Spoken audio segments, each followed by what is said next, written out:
Hello everyone. I've had a few people ask me how I go about planning and designing their garden. It can be quite a daunting task looking at this blank slate of a garden and trying to decide where to begin. So with that in mind, I thought I'd begin a short series on design principles. These are the principles that have been indispensable for me over the last 30 years as I've planned all of my gardens, and sometimes unfortunately I've only discovered these principles the hard way. So hopefully you can learn from my mistakes. Before we begin with the first principle, which is make no small plans, I'm going to run through three of the most important questions to ask yourself before you start. So the first question is, what feelings am I trying to evoke? Am I trying to create a feeling of peace or excitement or energy or rest or meditation? As someone experiences the garden, and experience is the key word here, what feelings would I like them to be having? At the end of the day, it all comes down to emotion, because why would you do anything that doesn't touch you on some emotional level?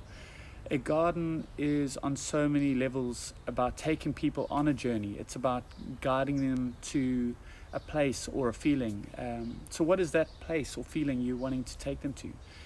It's important to start with this question. The next question is to take stock of what's there. The ancient Greeks had a term for it, which was genius loci, which basically meant the spirit of the place. They were talking about an actual deity, but I think it was Alexander Pope who used the term to refer to the unique qualities that a place has. He said something like the architecture and gardening must be adapted to the genius of the place and not forced into it, but resulting from it. So the question is, what's positive about the site? What should I be enhancing or framing? But you can also look at the negatives of the site in the same way. So what challenges are there to mitigate or to make the most use of? Honestly, often the best features of a garden come about because of the negatives of the site. So for example, if it's a small site or there's a steep slope or tall buildings, what can you use of those characteristics?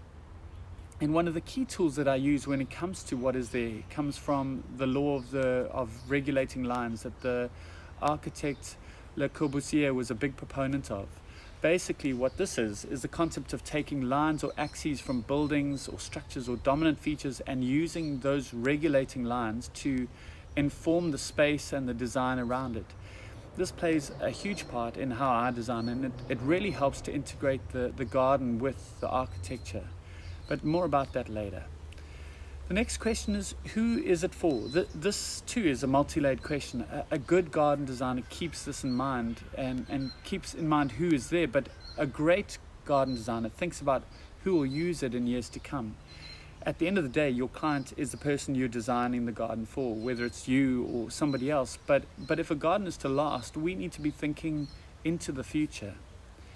You also have to take into account who else is using the space. So trees, birds, insects, animals, and even people looking into the garden. But just a quick side note on the people that we design for. I generally try not to give people what they want. As Nassim Nicholas Taleb points out, the most valuable book in your library is the one that you haven't read yet. What people want is what they know, and what people know is safe. It's predictable and even boring. So don't create safe. Even something peaceful can have a spark of freshness and life and creativity in it. So those are the three main questions I like to ask before starting any design. So on to the principles. The first principle is more of an ethos behind every decision that you make, and it's related to the emotion that you are trying to create. And that's make no small plans. The architect Daniel Burnham once said, "Make no small plans, for they have no magic to stir the blood of men." I'm always disappointed with the end result when I don't keep this in mind all through the process. If you think about the gardens that have made an impression on you, most of the time they've taken this idea seriously. So either they have literally gone big with grand scales that take your breath away, and I'm thinking of the Garden of Versailles, or they've taken an idea and they've just run with it. And a good example of this is Martha Schwartz's Bagel Garden. You may or may not like it, but it sticks in your mind, and it pushes the boundaries even of what a garden is. So go big or go home. I hope that gives you a good place to start in designing your garden.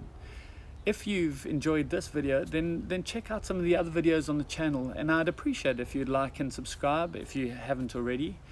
Also, drop me a message if you have any questions that you want answered or any particular videos that you'd like to see. Otherwise, happy gardening.